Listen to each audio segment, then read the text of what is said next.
Hey everybody. So I wanted to come to you guys with a video regarding what I do to determine whether or not my diaphragm worked that time around.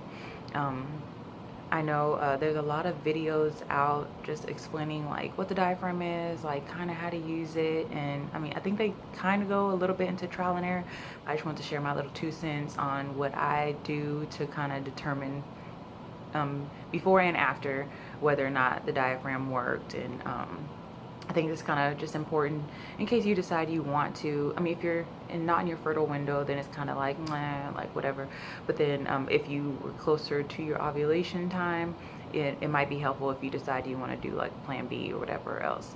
I also wanted to show people this kind of alternative that I think would be very cost effective if your insurance doesn't cover the caya or the regular diaphragm, and it's this instead menstrual cup. It kind of has the same design as the caya, but it's just, I mean, you could tell this is obviously plastic, so it's meant to be disposable, and it's for your cycles. But I have seen people on forums using it also as a diaphragm, like a stand-in diaphragm. My diaphragm was covered 100% by my insurance. I'm here in the States, so I think I'm with Blue Cross Blue Shield, and I think my insurance is through Caremark. My pharmacy insurance is through Caremark. And I think because it's considered preventative methods, the same way the birth control is, it was covered 100%. When I went to my doctor's office, she just put in a generic prescription for a diaphragm and gave them my measurements, which I'm 75 millimeters. And when she sent it over to the pharmacy, I called immediately, told them like, hey, my doctor's sending over a prescription for your diaphragm, because sometimes they'll just put it on hold if they don't know what it is. I worked in a pharmacy for a little while, so that's one thing that they might do. They might not, but I went and I called. I told them my doctor's sending over a prescription for the diaphragm. I would like to have the caya. Can you look into your database and see if you have that available?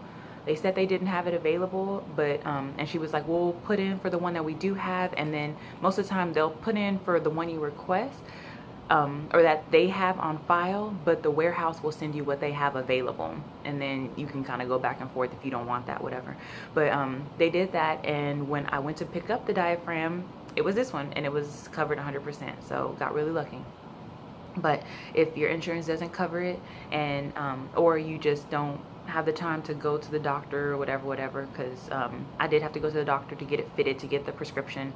If you don't care to do that, and you don't want to buy it online, because they do have them available, or I think they're UK websites. You can get, I think you can get the caya off of eBay, and you can get just a regular diaphragm. There are a couple of European websites where you can just buy the diaphragm as long as you know your measurement, but you kind of need to know your measurement.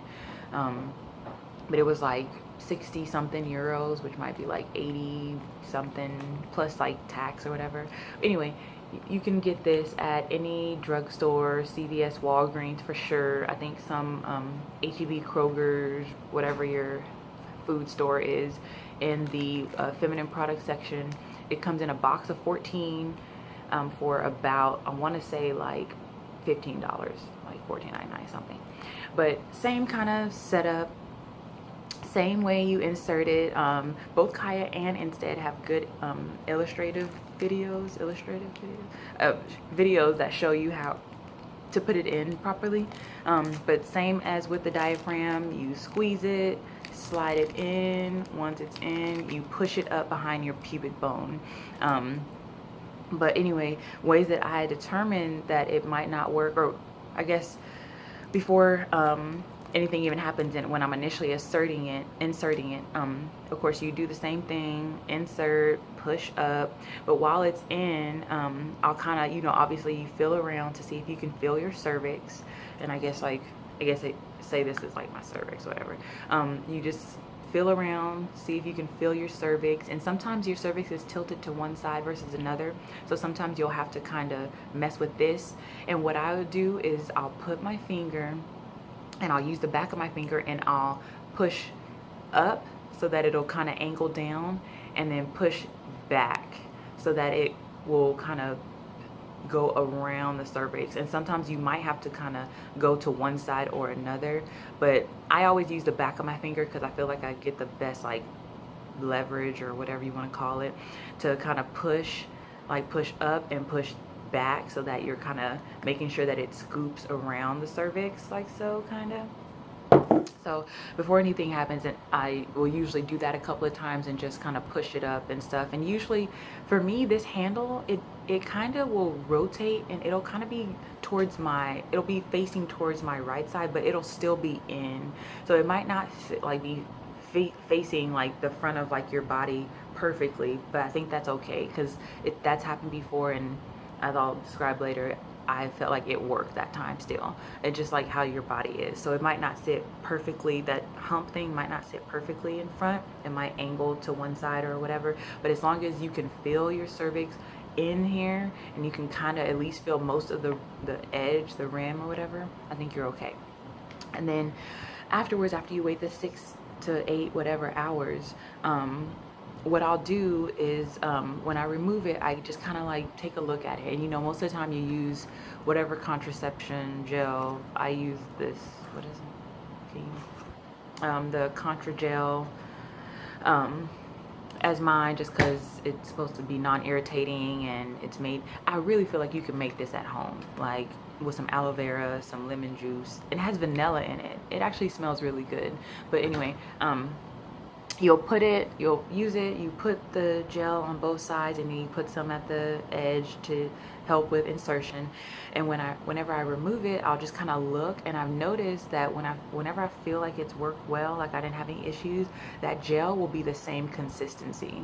It'll still be that clear. It might be more fluid like, just because it's been sitting in a warm like body for like however long, how many hours. So it'll still be clear. And then of course you will see products on the outside.